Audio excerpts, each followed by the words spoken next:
This episode of Basics with Babish is sponsored by Sensodyne toothpaste. Take control of sensitivity and improve gum health with Sensodyne sensitivity and gum. Click the link in the description for more info. For now, let's get down to basics.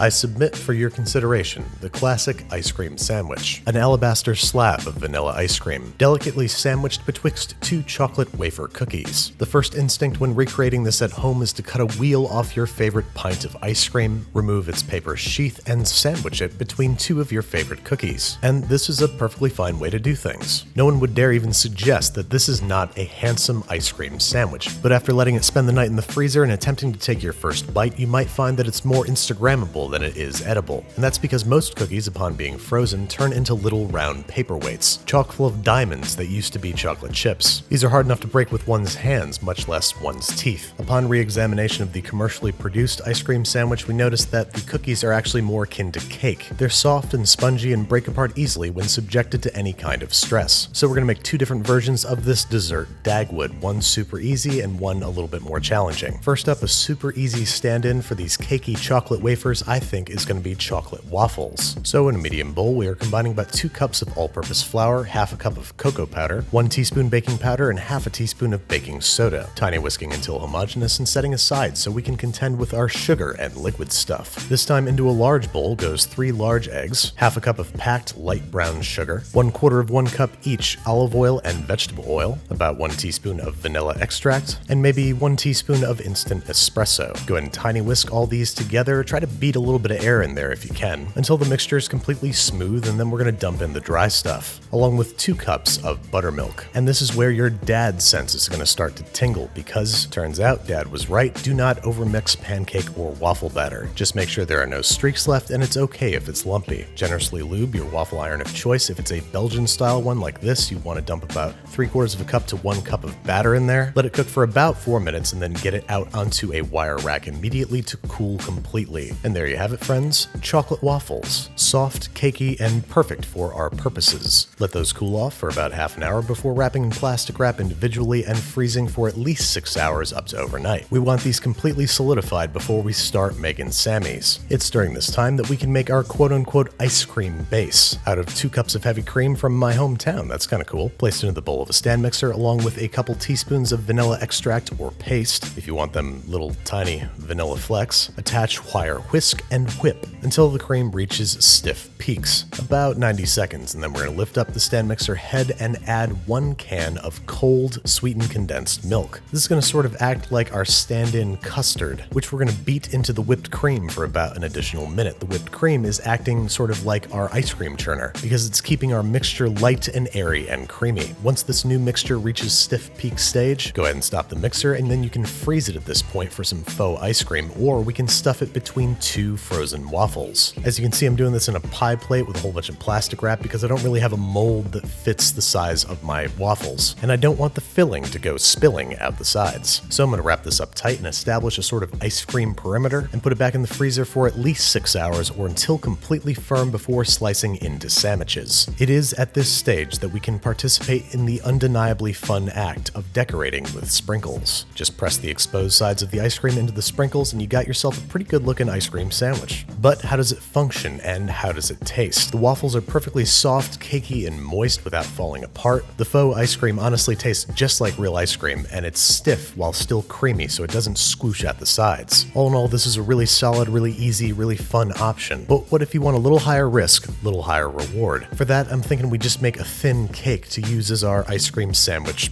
bread. And I'm thinking carrot cake with cream cheese ice cream is probably a pretty awesome idea. So as you can see, I'm finally grating about 2 cups worth of peeled carrots on the small holes of a box grater. And since water is our enemy in the freezer, I'm going to press them between 2 layers of paper towels to get out as much moisture as possible. This is just going to help keep our cake tender in the freezer. Now that we've got our carrots prepped, it's time to combine 1 3/4 cups of all-purpose flour, 1 teaspoon baking powder, half a teaspoon of baking soda, 2 teaspoons cinnamon, 1 teaspoon ground ginger, half teaspoon nutmeg, 1/4 teaspoon ground cloves, and 3/4 of a teaspoon tablespoon of kosher salt. Tiny whisk until completely homogeneous, and then same deal as before, we're contending with our sugars and liquids. Into a larger bowl goes 1 1/4 cups of brown sugar, half a cup of white sugar, 3 huevos grandes, or 3 large eggs, 3/4 of a cup of vegetable oil, and 1 teaspoon of vanilla extract. Regular size whisk these guys together until they are completely smooth. Then before the dry stuff, we're going to add our de-wetted carrots, whisking to combine to make sure that there are no clumps or lumps, adding our dry ingredients, and gently folding together until no dry streaks of flour remain. If you want to go for more of a chocolate chip cookie vibe, you could scratch the carrots and all the spices and replace them with chocolate chips, finely chopped so you don't crack your teeth. Anyway, now we are generously oiling a large rimmed baking sheet along with a sheet of parchment paper pressed into it before dumping our cake batter inside, and using an offset spatula, smoothing it out as smooth and even as possible. I know this doesn't look like a whole lot of cake batter, but it's actually going to end up being quite thick. Now we've got our oven preheated to—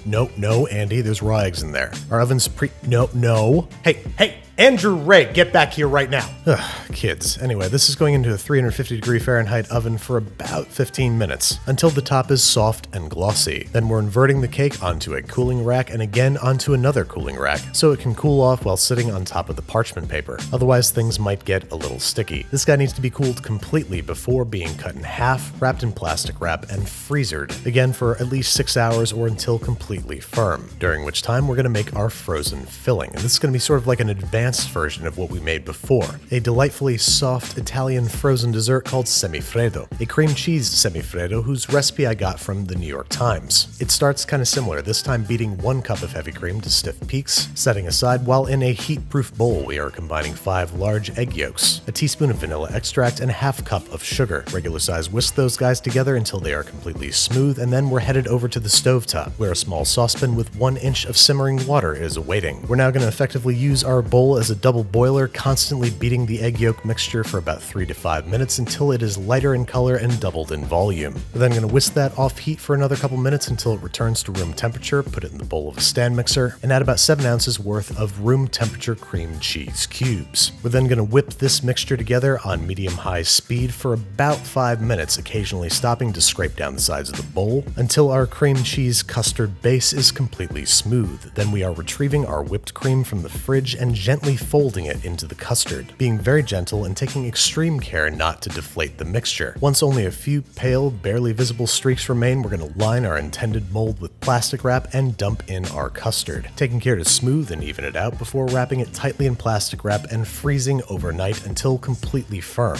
Once both the cakes and the custard are rock hard, it's time to start assembly. First, we have to trim our cakes down to size, so I'm going to use the ice cream mold. This is going to ensure that my cakes and ice cream are perfectly compatible, and then I'm going to assemble layers in the mold itself, starting with the first layer of cake, followed by the semifreddo, and then, you guessed it, the top layer of cake. Now we're wrapping this guy in plastic wrap and letting him hang out in the freezer for another hour or 2 just to firm back up. Then we can extract and commence to slicing. Use a hot knife and rinse it off after every slice, and cut into your desired shapes or bars. And as you can see, these ice cream sandwiches are a little cake heavy, but the ice cream is super duper rich and flavorful. Just like regular carrot cake, it is tangy sweetness dancing delicately with the spicy softness of the cake. Neither is simply a vehicle for the other. Both parts of this ice cream sandwich are just as important and just as delicious. And so there you have it, a few different ways to make a few different kinds of ice cream sandwiches with very different outcomes. What's the one thing they have in common besides the fact that they're frozen? That's right, they cause tooth sensitivity. It is a good thing that I am equipped with today's sponsor, Sensodyne Sensitivity and Gum. Tooth sensitivity is a problem that's more common than you might think. 40% of people experience twinges with hot, cold, or sugary foods and drinks and may not realize they're experiencing tooth sensitivity. And if you ask me, hot, cold, and sugary food basically covers all food, right? So if this rings true with your personal experience, you might want to try this toothpaste. Their Sensitivity and Gum product is a twice-daily dual-action toothpaste that relieves sensitivity and improves gum health. It builds a protective layer over sensitive areas for continuous protection from tooth sensitivity and targets and removes plaque to help reduce swollen and bleeding gums. And to top it all off, it's the #1 dentist-recommended brand for sensitivity relief. So if you have twingy teeth, or your teeth are constantly overthinking everything you say and are habitually jealous of the other teeth that was a sensitive teeth joke, follow the link in the video's description to learn more about the sponsor of today's episode, Sensodyne.